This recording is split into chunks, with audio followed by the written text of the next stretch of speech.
monde, c'est Béatrice, j'espère que vous allez bien. Aujourd'hui je vous retrouve dans une nouvelle vidéo pour vous parler des choses que je n'achète plus et pour vous montrer les alternatives plus écologiques ou plus économiques ou les deux que j'utilise lorsque j'en utilise une.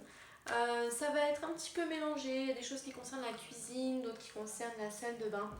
Bref, c'est parti, je vais commencer tout de suite et j'espère que ça vous donnera de chouettes idées pour faire des économies et pour prendre un petit peu plus soin de la planète. Alors la première chose que je n'achète plus, c'est le papier cuisson. Vous savez, le papier qu'on met sur les plaques de four pour faire cuire par exemple des cookies. J'utilise plus ça depuis un petit moment. En fait, ma mère m'avait donné une plaque en silicone, une feuille de silicone en fait à poser sur la plaque directement. Et j'ai utilisé ça pendant longtemps, puis un jour elle s'est fendue. Donc depuis j'ai acheté une plaque à génoise en silicone toujours, donc ça ressemble à ça. C'est comme une grande feuille de silicone tout simplement, mais avec des petits rebords pour pouvoir faire une génoise. Et du coup c'est deux en un parce que je peux l'utiliser aussi bien pour faire des génoises que pour faire n'importe quel biscuit. Voilà, donc c'est super pratique. En plus le rebord permet d'éviter un petit peu les coulures, donc c'est encore mieux. Et ça j'ai dû le payer 7 ou 8 euros peut-être, donc c'est vraiment pas très cher, sachant que ça va durer très longtemps et que c'est pas du tout quelque chose qu'on va racheter. Et voilà, donc ça permet de ne pas acheter quelque chose qui va se jeter à la poubelle de toute façon, donc je suis très contente de cette alternative. Puisqu'on est dans la cuisine, on va y rester. Donc la deuxième chose que l'on n'achète plus, en fait c'est même deux choses que je vais classer en une seule, c'est le papier aluminium et le film étirable, le film transparent, enfin vous voyez je pense de quoi je veux parler. Nous n'achetons plus ça et à la place on a tout simplement investi dans des boîtes de conservation en verre, donc des Tupperware comme on dit, sauf que c'est pas cette marque du tout. Donc ils sont en verre, on les a trouvés chez Ikea. Là je suis désolée, j'en ai pris un qui était plein parce que ils étaient tous dans le frigo justement, donc j'en ai pas un propre à vous montrer, je suis désolée. Ouais, donc c'est en verre, il y a plusieurs tailles, là c'est une petite mais on en a aussi des plus grands et le couvercle il est en bois. Alors c'est super niveau écolo, par contre ils sont pas terribles dans le sens où au bout d'un moment ils vont quand même s'user étant donné que c'est du bois, à force d'être mouillés ils vont finir par gondoler et vous voyez après il fait un plus si bien que ça malgré la présence du joint. Mais bon ça reste quand même une très bonne alternative au papier aluminium ou au film étirable quoi, pour conserver ses aliments dans le frigo. Ça évite d'acheter quelque chose de jetable et qui n'est pas du tout bon pour la planète en plus de ça. Donc après c'est vous qui voyez, vous pouvez prendre du plastique ou du verre, du plastique ou du bois, c'est vous qui voyez. Moi j'aimais bien ça, mais bon, c'est vrai qu'au niveau pratico-pratique, autant le verre il n'y a pas de souci. Moi je sais que je préfère au plastique, il y en a qui vont dire oui mais c'est fragile. Bah moi j'aime mieux parce que justement vu que c'est fragile on le range correctement dans les placards et on ne les bourre pas comme on pouvait le faire avec les Tupperware. Donc j'aime mieux. Par contre ouais, le couvercle en bois c'est très joli mais je préfère vous le dire, c'est pas ce qu'il y a de plus résistant dans le temps. Et ce sont deux choses que l'on a également remplacées par les petits sacs comme ceci en plastique de chez Ikea ou ailleurs, hein, peu importe, mais ce sont tout simplement des petits sacs en plastique que l'on peut fermer. Je sais qu'il en existe avec un zip, ce qui peut être très très pratique aussi. Bon, nous on a pris ceux qu'on avait à la maison. En fait pour tout vous dire, c'est ma belle-mère qui a des sacs comme ça. Et comme elle nous amène tout le temps des choses à manger quand elle vient, souvent elle les met là-dedans et puis après au final c'est nous qui les récupérons. Et donc voilà, on en a quelques-uns à la maison, on les lave à chaque fois qu'ils sont vides et ça permet de les réutiliser. Voilà donc pour la petite astuce pour remplacer le papier aluminium et le film étirable. Alors ensuite, une troisième chose que l'on n'achète plus, ce sont les bouteilles d'eau. Pendant longtemps on achetait des bouteilles d'eau pour l'eau de boisson à table parce que l'eau du robinet chez nous n'est vraiment pas bonne. Étant donné qu'on a un adoucisseur, elle a un goût très chloré et vraiment elle n'est pas du tout bonne à boire, donc on achetait des bouteilles d'eau quoi. Et j'en ai eu marre, j'ai voulu qu'on change ça et du coup j'ai cherché un système en fait pour filtrer l'eau du robinet. Et je me suis penchée vers les perles de céramique. Donc je vous ai fait une vidéo revue très récemment. J'essaierai de penser à vous mettre le lien en barre d'infos. Mais en gros ça ressemble à ça. C'est des petites perles en céramique qu'on met dans une carafe. Ça va permettre d'enlever en très très grosse partie le chlore. Et du coup ça enlève le goût. Et après on n'a plus qu'à verser dans les bouteilles. Et donc puisqu'on n'achète plus de bouteilles en plastique, et bien on a des bouteilles en verre. Donc pour l'instant on n'en a que deux. On a celle-ci qui vient de chez La Foire Fouille je crois. Ouais, donc on a celle-ci, on en a une deuxième qu'on avait récupérée, c'était une bouteille de rosé qui était très jolie, donc on l'avait récupérée. Et voilà, c'est là-dedans qu'on stocke l'eau pour la mettre au frigo et pour la consommer tous les jours. Ah oui, et ça donc c'est pour la maison, mais lorsque l'on est dehors, du coup, on n'achète pas non plus de bouteilles en plastique pour transporter l'eau. Moi j'ai demandé pour mon anniversaire une gourde comme ceci en inox, sans BPA, isotherme. Voilà, donc elle est très très bien. Elle est effectivement efficace parce que quand tu mets de l'eau fraîche dedans, elle reste fraîche très très très longtemps. Et Lilia en a eu une également pour son anniversaire, donc plus petite. Voilà, donc les deux viennent de chez Amazon. La mienne venait en plus avec une petite housse ainsi qu'un mousqueton, ce qui peut être très pratique en promenade. Et on a aussi les goupillons pour nettoyer les bouteilles, donc c'est super cool. Voilà, comme ça on a tout ce qu'il faut pour boire l'eau du robinet, pour la transporter, enfin vraiment c'est au top. D'ailleurs, petite astuce à laquelle j'ai pas pensé moi quand on est parti, mais ce qui est sympa avec ces petites perles, c'est que vous pouvez les emmener partout parce que ça prend vraiment pas de place. Donc quand vous partez en voyage, pensez-y, ça peut vous permettre de boire l'eau du robinet si jamais celle-ci n'est pas très très bonne. Et ça vous évitera d'être obligé d'acheter des bouteilles en plastique sur place. La dernière chose dans la catégorie cuisine que nous n'achetons plus, ce sont les sopalins. Alors c'est possible qu'il nous en reste un petit peu parce que la dernière fois qu'on est parti en voyage avec mes parents, donc ça date de février ou mars, ma mère avait acheté du sopalin et quand on était rentré de voyage, elle avait un petit peu dispatché tout ce qui restait. Elle avait un peu dispatché tout ça et bref, elle nous avait refourgué les sopalins. Donc au final, bon, bah, on les a utilisés quand même, mais sinon c'est plus du tout quelque chose que l'on achète. Et donc à la place, bah, on utilise tout simplement une éponge, voilà, pour nettoyer quand il y a de l'eau qui coule par terre, ou quand il y a une tache ou quoi. Si jamais on a dû frotter par terre avec l'éponge, bah, on va en utiliser une autre pour la vaisselle, hein. On va pas utiliser la même éponge pour nettoyer la vaisselle et pour nettoyer le sol, hein. Ce serait pas hyper hygiénique, mais voilà, si ça nous... Enfin, en gros, on a deux éponges, quoi. Une pour la vaisselle, une pour le reste, et ça nous va très très bien comme ça. Et c'est vachement plus économique. Mais ceci dit, je pense qu'on peut faire encore mieux parce que les éponges, c'est pas hyper économique non plus, ni même très écologique, puisqu'il faut de toute façon en racheter au bout d'un moment. Mais bon, c'est toujours moins à jeter que le sopalin. Donc pour l'instant, ça nous convient bien. J'en ai fini avec la cuisine. Maintenant, je vais vous montrer ce que je n'achète plus dans la salle de bain. Ou autre. Donc une première chose qu'on n'achète plus, ce sont les mouchoirs en papier. Là encore, c'est possible qu'il nous reste un paquet dans la maison parce que des fois, je sais que mon chéri, il en achète. Lui, pour le coup, il n'est pas passé aux mouchoirs en tissu, mais Lilia et moi, oui. Donc nous avons des mouchoirs en tissu. Les miens sont comme ceci. Je sais absolument pas d'où ils viennent. Voilà, mais c'est tout simple, hein, vous en trouvez partout. Et vous pouvez même les fabriquer vous-même avec du tissu. C'est vraiment pas sorcier. Et voilà, donc on se mouche là-dedans, on les nettoie très régulièrement et ça fait super bien l'affaire. Lilia, les siens sont comme ceci. Voilà. Et ben écoutez, ma foi, elle a eu aucun mal à s'y faire, et moi non plus. Donc c'est une bonne alternative pour éviter d'acheter des mouchoirs jetables. Une autre chose que je n'achète plus, ce sont les cotons. Alors que ce soit les cotons pour changer la couche de Lilia qui en met encore une la nuit, ou que ce soit les cotons pour me démaquiller, je suis passée au lavable de ce côté-là aussi.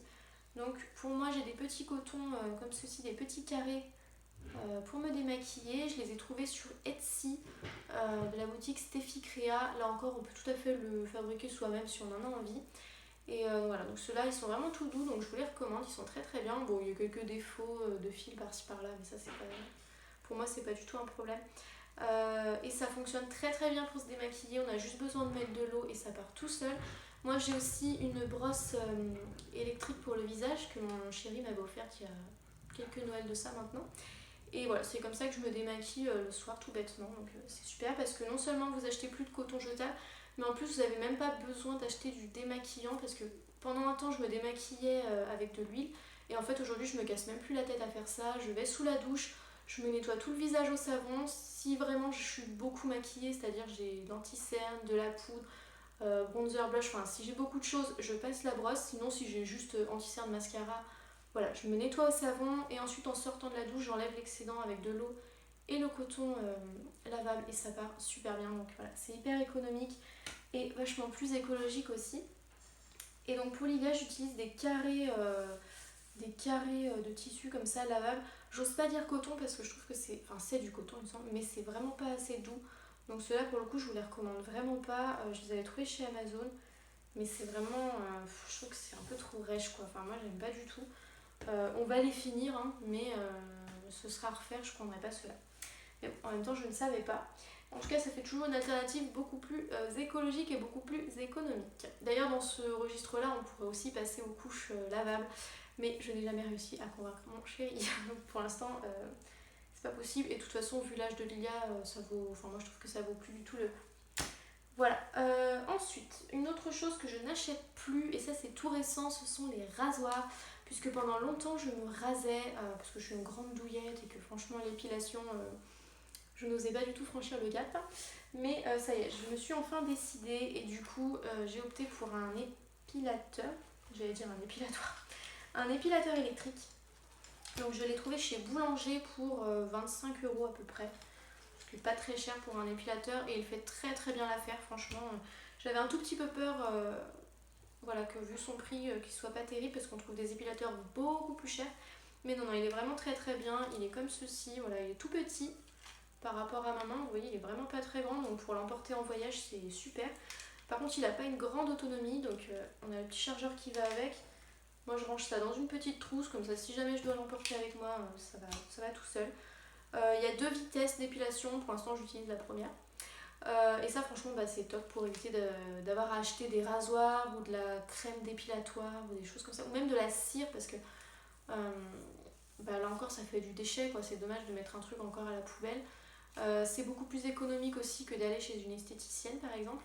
Après je vous dis ça mais il n'est pas impossible qu'un jour j'y aille parce qu'en fait pour tout vous dire j'ai adopté l'épilateur pour les aisselles et pour les jambes, mais pour le maillot c'est encore très compliqué.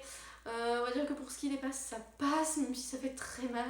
Mais pour le reste je pense que je vais remettre en question toutes mes croyances jusqu'ici en termes de poils parce que ça fait vraiment trop mal quoi. Donc soit j'arrive à épiler ça une première fois et puis peut-être qu'après je prendrai la main, je sais pas. Soit j'épile une première fois pour que ce soit moins épais, puis après je laisse comme ça. Je sais pas. Mais franchement, si vous avez des astuces pour l'épilation du maillot, je suis preneuse parce que ça fait trop trop mal. Mais bon, bref, donc c'est une bonne bonne épilation.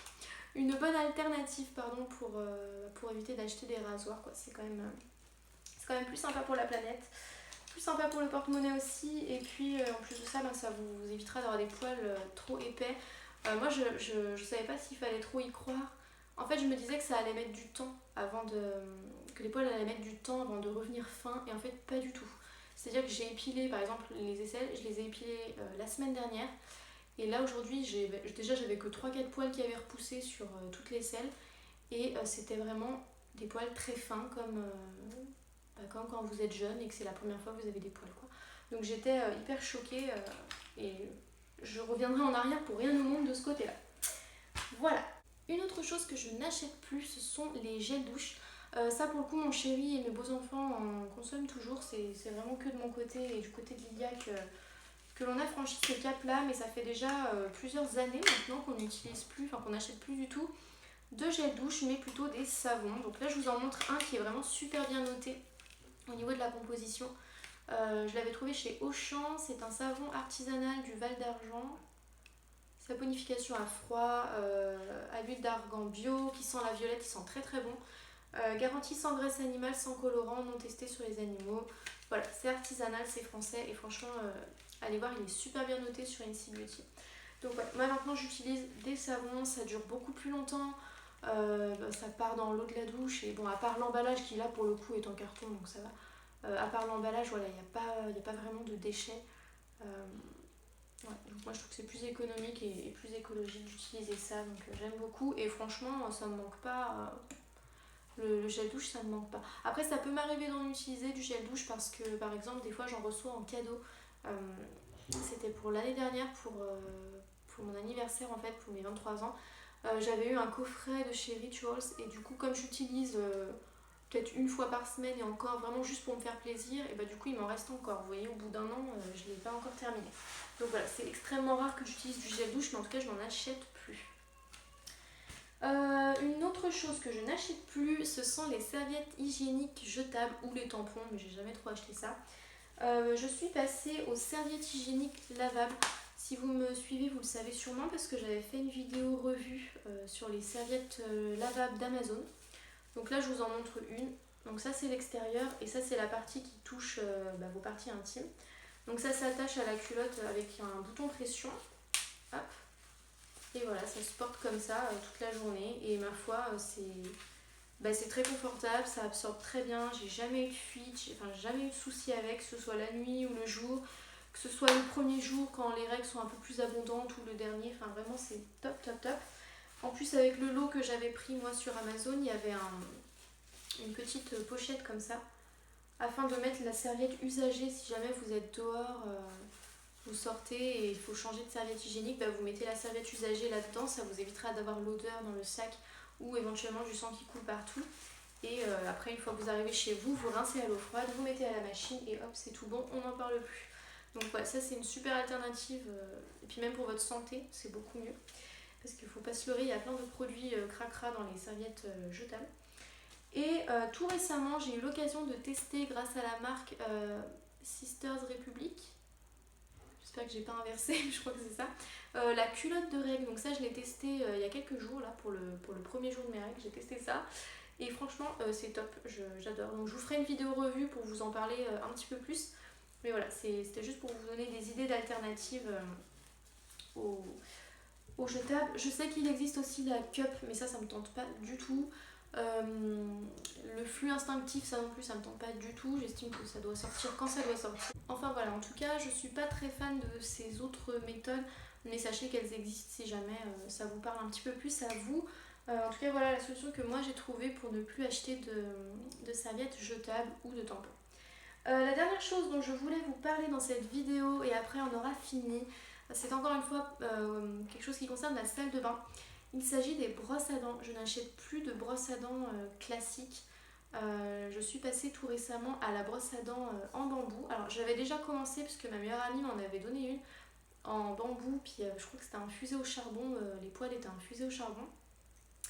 Mais là j'ai trouvé encore mieux, encore plus poussé dans l'écolo quoi. Donc c'est une brosse à dents en bambou de la marque Feel Natural. Super accent. Je l'ai trouvé chez Auchan et donc ouais c'est des brosses en bambou avec une tête interchangeable. Donc j'ai acheté les recharges comme ceci. L'emballage est en carton donc ça c'est très bien. Et du coup alors ils disent objectif zéro déchet. C'est pas zéro déchet parce qu'il y a quand même un déchet, mais l'impact sur l'environnement n'est quand même pas du tout le même. Là pour le coup en termes d'économie, je pense pas qu'on s'y retrouve vraiment parce que c'est pas le même prix que les brosses à dents classiques. Bon c'est pas non plus ultra cher hein, mais voilà, au niveau du porte-monnaie je suis pas sûre qu'on s'y retrouve complètement non plus. Ou alors c'est kiff kiff, si vous prenez soin de votre brosse à dents et que vous la changez pas tous les 3 jours, je pense qu'on est bon aussi. À voir, ça faudra que je vois sur le long terme. Mais sinon voilà, en termes d'écologie c'est quand même beaucoup mieux. Voilà, c'est tout pour cette vidéo sur les alternatives plus écologiques et plus économiques que j'ai trouvées à des produits qui pour la plupart étaient des produits jetables justement. J'espère que ça vous aura plu, que ça pourra vous inspirer, vous donner de chouettes idées et puis peut-être vous faire réfléchir aussi à votre consommation. Si jamais vous connaissez d'autres alternatives à des produits jetables ou en tout cas voilà, d'autres alternatives écologiques aux produits que l'on consomme tous hein, pour la plupart, n'hésitez pas à mettre vos idées en commentaire, ça peut m'être utile, ça peut m'aider aussi. Voilà, donc si ça vous a plu, mettez le petit pouce bleu, n'hésitez pas aussi à partager la vidéo si vous pensez que ça peut inspirer d'autres personnes et aider d'autres personnes. Moi je vous fais de gros bisous et je vous dis à très bientôt pour une prochaine vidéo. Bye!